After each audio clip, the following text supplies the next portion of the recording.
Hey guys, I just met a billionaire worth $15 billion or slightly more, and they are going to be working with me on a project. And I just want to tell you some tips on how you could pitch an investor of a super high net worth or maybe even a billionaire. So if you think that's useful for you, then watch this video because I have some serious, really important tips coming right up.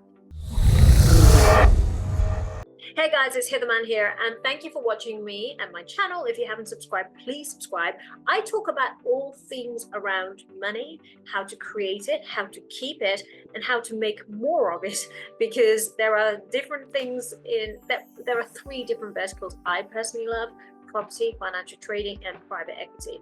And when I say private equity, I mean, investing into companies, buying businesses, and creating some serious net worth. Because after all, if you look at every billionaire on this planet, they did it through raising capital, building their net worth through investing into companies or taking the company public, etc. But it all involves capital injection into companies. So this brings me to my whole point of this video. I had to work on this fund that I decided to set up. It's a 250 million fund, and I wanted to partner with the best people, investors, etc. One of which, my introduction to a billionaire worth 15 billion, was made in Monaco just yesterday. And you may ask, well, are you ever going to need to work with a billionaire? Perhaps not, but I think the tips I can give you on this video will help you for any kind of investor, whether they are a millionaire, a multimillionaire, etc. It is really important that you learn from this, because honestly, I wish someone had a video out like this for me. I've Googled how to speak to billionaires, in the past, and there's been nothing out there. So this is why I'm putting exactly the content that I wish to see online. So I'm going to start with step number one. You only get one first impression. That means, don't screw it up. Okay. So what does that mean? Arrive early, which will sound very normal, but you'll be surprised how many things can get in the way. I had to meet this individual in a yacht club, Monaco Yacht Club to be exact. And my meeting was at 3 p.m. So I was, making sure I was there at least 15 minutes early. I got there 15 minutes early for sure. And before you get there, make sure you don't get dropped off right outside unless you're driving the car, unless you're if you're coming in a taxi, or you're getting dropped off and you have to fumble around with your coat and whatever. Don't do it right on the entrance. I was very precise about how I wanted to make an entrance. I wanted to be fully polished when they saw me, which meant I'm not going to, unless I'm driving the car, in which case I'm prepared because I'm making an entrance. In this case, I was being dropped off and I wanted to not look like I'm fumbling with my jacket. I had a Burberry trench in the back of the car and I was going to pick it up, put it on, and then straighten out my dress. I didn't want to do that right in front of the entrance, because the entrance of the car drop off is right by where people can see you. It's like a glass lobby, right? So I thought, if he's there, because I have no idea, I've never met this guy, if he's early, he'll watch me fumbling. I've lost my first impression time. So I got dropped close by, a 2-minute walk to another entrance, and I came up that way, put my head, and I was looking perfect. In my opinion, that was in my peak state visually, because visually you only get one chance. They look at you, they judge you, just the way I would look at someone and say, good impression or bad impression. I only get that one chance. You only get that one chance, so don't screw it up. So be early, and second, dress appropriately. Let's talk about that now. When you're meeting a billionaire, there is a reason why brands like Laura Piana exist. You might think it's a bit over the top, I just wear a big, me, if you watch me on social media, I love my clothes. I love big out there kind of Balmain shoulders or logos. I mean, not crazy, but yeah, I am a bit crazy. In Monaco and South of France, I wear a lot of Versace. I do a lot of loud, but it's for social. I do it because it's a branding, it's an image, it's kind of so attention grabbing. So I do it for a reason. Plus I like that fashion. But I have noticed that when I have a meeting, and a serious one about big money, I don't want to be a distraction visually. Okay, so being early and being polished is very good. Have your hair neat, etc., and wear something really smart. But what you wear actually does matter. So in this case, I wore something unbranded, as in you couldn't see any overt branding on my clothing. There was no logos on there. You know, something like what I'm wearing right now would be fine. Like, even though this is a Holland Cooper shirt, right? It could be a Balmain shirt. I've got many shirts that look like this: Balmain, Holland Cooper, and you wouldn't know because they haven't got the branding out there, you know. And you should wear unbranded clothing when you meet a very high net worth person for the first time. When you're meeting someone for the second or third time, then you can bring in a bit of color and a bit of whatever. But for the first time, you get that one first impression. You do not want to wear over branding. So I chose no logos. I wore a very nice, smart, and I thought about the color of the dress too. I wore blue because blue is very trustworthy and it kind of gives a good first impression. And it's summer, and it's, well, it was a very summery, it's kind of like the nautical color as well. I'm going to a yacht club. I want to look punchy. Blue is like the nautical color, in case you didn't know. So kind of fit the scene. Most people, funny enough, always wear blue. In fact, there was 3 people in this meeting. Every one of us was wearing blue. So there you go. It's a fact. So anyhow, I was wearing something sharp. My shoes were I wore Manolo shoes, very classy. I mean, if you really want to get an insight on how to dress posh, watch how the royals dress. Like Kate Middleton, bless her. She, you know, I hope she's well, because at the time of this recording, she is not well. But anyhow, she wears Manolos. She wears, I mean, that kind of clothing, perfect. If you're female, that's. If you're a male, watch how the male royals wear clothing. Really plain, boring, very Laura Piana look, which I absolutely hate. I think Laura Piana is like the most boring shop in the world, but I get why people wear it, because they don't want to be branded, but they want to wear expensive, non-branded. So anyway, that's my point. I wore a very nice, very well fitted, not cheap looking, like very classy, and I wore tights. I don't wear, you never have to be bare legs. When you meet someone for the first time, do not go in bare legs, go in with tights on. Females. Men, I don't know what to say to you, because I don't even consider what I would do if I was a guy wearing clothes. But okay, I'll tell you what they were wearing. I'll tell you what the billionaire was wearing, right? The billionaire was wearing a blue linen jacket, dark blue, navy, a light blue shirt, blue jeans, and I didn't even notice a belt. That's how understated the whole thing was. And his shoes were probably Laura Piana loafers. I didn't even look, because I don't care. You don't do a head to toe scan when you meet someone, just as a bit of insight, right? So anyway, those are my 2 points covered, right? So number 1, be early. You get that. It's all about the first impression. So that first impression is broken into 2 parts. Number 1, be early. Number 2, be smart, be polished, be dressed appropriately. So I've covered those 2. Now, number 3, or point 2, actually, I think that first point was broken up into 2 bits, but I've got on my list here the points. Number 2 is know if your billionaire you're meeting is self-made or if they're inherited wealth. Now, I personally don't really respect inherited wealth that much unless they're doing something more than their predecessor, right? That's very, very courageous, and that's very, like, you know, respectful. However, if it's just inherited wealth, I'm like, who cares? Like, you didn't work for that.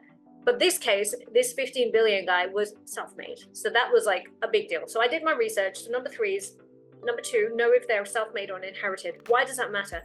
Because their attitude will reflect that. You'll know what kind of person they are. If they're self-made, which this person was, they have this attitude of strong but fully allowed arrogance. They've got this kind of really strong approach where they've got some serious self-conviction. They don't give a damn what you think. They're not insecure about their image or anything. They will get up in the middle of a conversation and walk to the bathroom without excusing themselves. It's kind of weird. Like, there's no niceties and etiquette, but they're not rude either, if that makes sense. They just are so overly confident. They feel like they don't need to explain themselves. Well, if and when, and if you ever are worth 15 billion, you will probably be the same. Nice people, but very self-assured. And then the second thing is, if they're inherited wealth, and I do meet inherited money, you know, I see a major difference in their attitude. They're a lot more entitled. They feel like they are, this is like, I'm talking about super high net worth individuals inherited. Like, if I met his child who would have inherited his money eventually and has still inherited money right now, I can, every young Monaco person or Monaco inherited money, person right now has got this real air of arrogance, like a really like I'm better than you kind of arrogance that you don't get in self-made people. Self-made people are actually really humble, really humble. They'll say statements like, oh, I'm not as clever as you, I don't know how to do that, I only know how to do this. Like they are self-deprecating and they're very confident, but yet also at the same time very humble. That you only get in a self-made billionaire. In an inherited wealth billionaire, you'll get the arrogance, and I just don't like them. I don't do much business with the second, the self-made, the inherited wealth. So there you go. That gives you an insight, right? Okay, so number 3, do some research. In this case, you know how difficult it was. This billionaire, and this is common of Monaco billionaires, you just do not get. Not every billionaire's on Forbes, not every billionaire's Google searchable, and not every billionaire has their name plus I'm a billionaire attached to it online, because they choose not to. They like the covert wealth. They like to be open doors through their network is so powerful that people know who they are, but they don't need to scream about it. This person wasn't on social media. He's featured in Bloomberg, and his company's, he's got chairman level, his name and face and stuff is chairman, but nowhere does it say this guy's a billionaire. So how did I know he was a billionaire? His banker was the one that told me, the banker that verified his income, because they see it. So I got a referral through a ultra high net worth banker. And that's how I figured out this guy. And, when you ask other high net worth individuals in Monaco, do you know so-and-so? They're like, yeah, they all know each other, right? The billionaires know each other. So do some research. And yeah, it's either going to be easy for you online, or you're going to have to ask a few relevant people. What you're doing with that research is trying to figure out what are their values, like what have they invested in, what have they done, how have they made their money, like what's the backstory to them. And that's really important, because you don't want to look like you know nothing about the individual. You want to have something, because it looks like you've actually done some homework, and you look less of a wasting time individual. You do not want to waste someone's time, because they are very particular about their time. Point number 4 is do not be intimidated. I know that might sound like a crazy thing to say if you've never met a billionaire in your life. And yes, it's going to give you that certain way of thinking like, oh my God, I'm meeting someone really rich. Because the only reason people are intimidated by wealthy people are because they're so arrogant in a way, or strong confidence. And like I said, this guy wasn't arrogant. He had this really strong self-assured confidence, yet he was humble. So the way not to be intimidated, and my tip for you here is just remember they're a normal human being. If you've done your research well enough, you will have painted a picture of why they became who they are and what drove them. And once you've done that, life will become much easier. Point number 5, be clear on what you want in your meeting before you get in there. So this is actually a piece of advice I got when I was 25. I was driving a pretty funky sports car, and I saw this really high-end Bentley, which by the way, I've had so many Bentleys since, but at that point I was like wowed by a Bentley, and I was like, and the guy was an older man at the petrol station, and I was filling up, he was filling up, and I said, hey, what do I need to do to get one of those? And his piece of advice has stuck with me ever since. He said, and he was very nice about it, he was actually kind of very happy that I asked questions like that, because he was like, I can see you're going to go somewhere. He was right. But anyway, his advice was, make sure you know what you want before you go into any meeting. Do not go into a meeting and just see how it goes, because you'll never get any outcome. He goes, make a very clear intention about what outcome you want to achieve before you go into that meeting.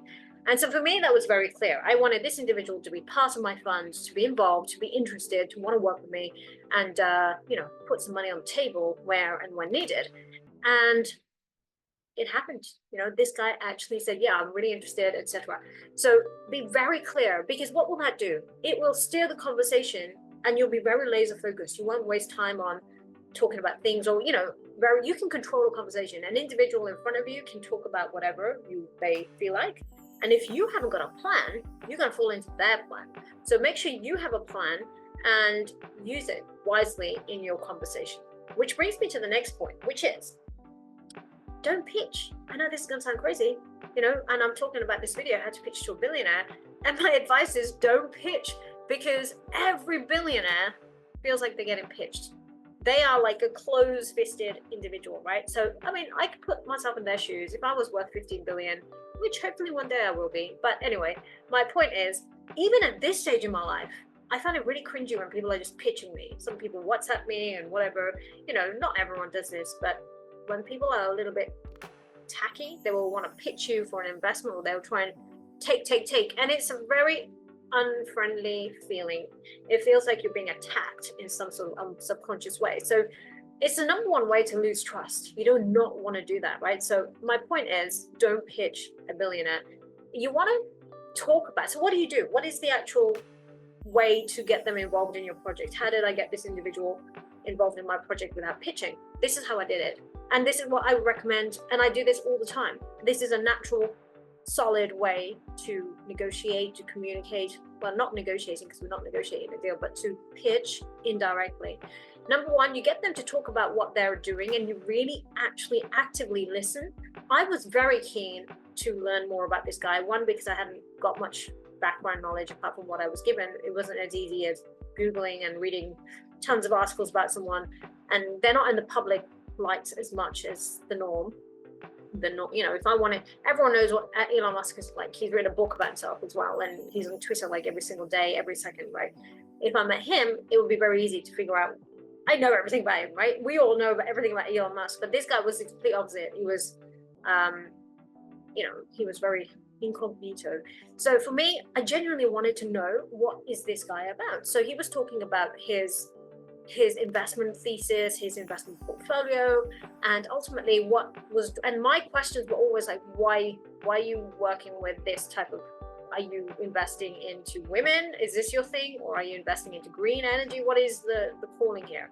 And I figured out where, and why am I doing this? I'm trying to really understand, where are his values? What's his value stack? Because the way you identify an individual's value hierarchy or stack is the things they invest the most amount of money in. That's what they value. Now, this guy genuinely just values making money, for sure. He invests in company. His philosophy is, I want to invest in things that have a limitless potential. He had the most incredible, like, global level thinking, and he was thinking much bigger than me. No wonder he's a billionaire and I'm not right now. And I was like so inspired by that. I was like, this guy's got like no limits to him. He will go to any part of the world, walk in and take over. Like, that's the way he was, right? And I love it, absolutely love it. No self-imposed limitations. But I also wanted to learn, like, what part is he involved in? Retail clothing? Is he involved in that? And there are certain areas he's not into, because I asked the right questions and I figured out what was a no-go area versus the areas he loves. And then I was actually relating to him in a real conversation. This is what a conversation should be. It should be a real value exchange. I wasn't someone, and this is very key, like, make sure you, number 7, ask. So this number 6 and 7 point is going to interchange. Ask great questions. So I was very good. It's almost like if you watch a really good interview and you really understand, like, wow, that's a really good question. I was very confident in myself. So I didn't get intimidated, you know, to my point number 4 is I was not intimidated, because I'm very confident around wealthy people. I've always been an underdog. I'm not ever afraid. And I actually get really inspired by successful people. So for me, this was not intimidating at all. It was actually, wow, I can't wait to meet this guy and see what's going on, so I can be inspired as well as we work together. So I wanted to learn about his value hierarchy. I figured out what he likes, and I asked some seriously good questions that actually made him question his own philosophy on certain areas. His blind spot, I highlighted some blind spots in his portfolio. And this is also where your financial literacy comes in. If you haven't got the financial literacy to understand the conversation, you cannot go back in the combo, right? So this is why I do what I do in the Billionaire Project. I give you guys, from no matter what your background is, I will teach you the top level language of private equity investments so that you can speak to whoever, billionaires and multi-billionaires, you know, double-digit billionaires. I love them. I've yet to meet a 3-digit billionaire, but I'm sure I will. But my point is, if I didn't understand the language, I couldn't converse back. Like, that would be a very unattractive conversation. This conversation lasted 2 hours. I was expecting no more than, I don't know, 40 minutes, because I was thinking, this guy's going to be busy. We're going to get like half an hour at a push. but I got 2 hours out of this guy, and it was so good. There was no interruptions. He was genuinely interested in knowing about me, asking about questions. Very nice guy, and like so excited about what I was doing as well. So my point is, don't pitch, learn about them, learn about the hierarchy and the values. And then what happens then is I was asked this, so do you not think this would be a great idea? I would love you to do X, Y, Z. What do you think? And that's how I pitched. You know, I asked him the question. I said, you know, I used everything he said and I put that together in like a paragraph and said, well, based on what this X, Y, and Z, I can deliver A, B, and C and help you. And I was adding value to him, and I was listening to what he had said. I'm thinking, how can I add value to him? Because that's the ultimate one-on-one to get investors to be your friend. How can you add value to them? And I figured out so many ways in which I can add value. And he loved it. He was like, yes. And there was some blind spot. I asked some great questions, got his interest. That he realized that she's not, when an investor realizes you're not intimidated, you are clever, you can hold your ground. Like, you have to have your own personality. Like, that bit you should never lose. Don't lose yourself just because you met someone super wealthy. I wanted to make sure that these points were given to individuals on YouTube, because so many people get intimidated by wealthy investors. And the only reason you're really intimidated, let's really be honest, is your lack of financial literacy, because you don't know how to talk to them, because you don't know the language and the world they live in. That's why get educated, invest in your financial literacy, because that is the best investment I've ever made in myself. And that's why I do it for you guys, because I know that any money spent on this stuff is going to be very well spent, and you will only go up from here if you know how to execute it. You know, so anyway, this person invited themselves and said, yeah, I'd love to be part of that. Actually, that sounds really good. You know, and I said, okay, cool. That you know, that's fine. We can do that. And then I've said number 7. My point 7 was ask great questions, which I've already talked about. Number 8, my final point, is don't act cringy or like clingy. So when we were wrapping up the meeting, you know, I wasn't the clingy person that said, hey, let's take a picture, because, you know, these people value what's the word? They want to be discreet, is my point. They don't want to be all over social media. I respect that, and I don't want to start, you know, so I'm not one of those cringy influencers that take a picture of everyone. Even if I walk past so many famous people in Monaco, like big names, billionaires, financial, and then you get the Formula 1 drivers, you get, I mean, look, if it was Lewis Hamilton, I still wouldn't take a picture. If it's Ronaldo, still, I've seen every single person. I am just not that cringy person that takes selfies with people, because I just don't see it. You know, I just think, well, they're just a normal human being. Plus, they probably find that behavior really cringy. So my point is, when you meet a billionaire or a high net worth investor, the last thing you want to do is start taking pictures and doing weird stuff, or worse still, saying, oh, can I have your WhatsApp number or whatever. Don't ask for things. They should give it to you, not you trying to take it. So that's really important, because it gives you a power play. The fact that you're not asking, when you start asking, you are looking like you're putting them on a pedestal so much that you're like, let me take from you, let me act like you're acting like a bit of a servant to them, you know, and you don't want to belittle yourself in these kind of meetings. So just don't act cringy, clingy. Even if the meeting didn't go your way and didn't go completely, let's say they say, no, I don't want to be part of this, I can't do X, Y, Z, you should be okay, I'm really good. You should be really happy and show that you actually am grateful. If you look disappointed, they'll be like, oh, they were just trying to pitch me, and they were not genuine. They were just trying to take something from me. Oh, they didn't get what they wanted, so they're not acting very nice anymore, or they're not acting as friendly. So you've got to be genuinely not just one, you know, like you don't want to just take, you want to add value, but you don't want to be clingy, and you don't want to ask for things that you should receive naturally, right? So have faith in yourself. And if you follow all of these steps, watch this again, play it back, or, you know, look at the points I've highlighted, write it down. I wish I told you this at the beginning of the YouTube. Always take a notepad and pen and write down the points when I'm talking on a YouTube video, because it's very educational. I don't want to give you just fluff. I'm giving you real solid practical points. So anyway, that's it. This is how you work with billionaires. This is how I had a conversation with a 15 billion plus net worth individual, and they agreed to be part of my venture. I am super excited. So I wanted to share that with you, because one day you will want this video at the time needed for your conversation, whatever it may be. And I'm sure you're going to thank me for it, because I haven't seen videos that were really useful for me, and I'm putting out the stuff that I know will definitely work. So thanks guys for listening. If you want to learn anything around the financial literacy area and you want to raise your game so that you can speak to investors with full confidence, this is what I do in the Billionaire Project. That's where we talk about investment banking, talk about capital raising. Ultimately, there's three things I love in life. Property, I provide bridging finance, so I will show you how you can buy properties using none of your money, because I will be the one bridging it for you. Number two, I also love financial trading.